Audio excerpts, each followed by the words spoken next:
Bonjour, je reviens cette semaine encore sur un présupposé de la PNL. Et pour cette fois, ce sera celui qui dit que derrière tout comportement, il y a une intention positive. Alors, ce présupposé est assez évident quand on l'applique à un comportement qui nous convient. Mais si on l'applique à un comportement que l'on souhaite changer, alors cela devient peut-être moins abordable.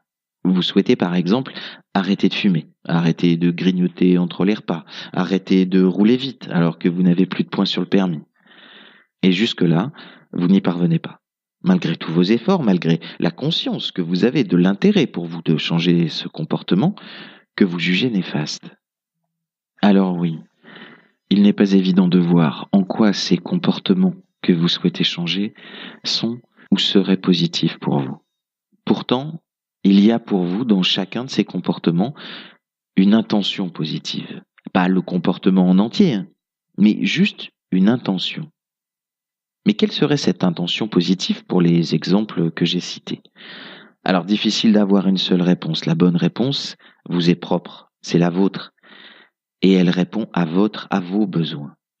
Mais juste pour l'exemple, quelle pourrait être l'intention positive de fumer?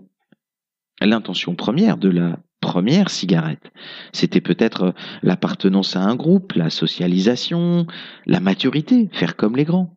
Fumer aujourd'hui, ça peut être m'offrir une pause au boulot, pouvoir quitter mon bureau et prendre l'air quelques minutes avant d'y retourner. Pour le grignotage, cela peut être par exemple de s'apporter un peu de plaisir, de douceur si c'est sucré. Ce peut être aussi le besoin de remplir un vide intérieur que l'on ressent, par exemple. Pour les excès de vitesse, ce peut être le besoin de gagner du temps ou de rattraper un retard chronique. Ce peut être aussi le besoin de s'apporter des sensations de vitesse, de puissance, de maîtrise, de jeu. Comme vous le voyez, il n'y a pas qu'une seule réponse. Nous avons chacun la nôtre et c'est la bonne.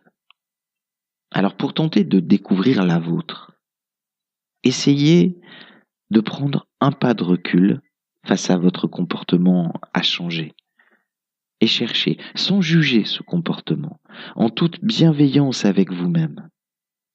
Essayez de trouver le bénéfice que vous avez, qu'une partie de vous tire de ce comportement. Cela peut être plus facile à dire qu'à faire, mais plus vous essayez, plus vous vous donnez de chances d'y arriver. Et si vous n'y parvenez pas assez, une aide extérieure peut être un recours intéressant et constructif pour mettre en place ce changement.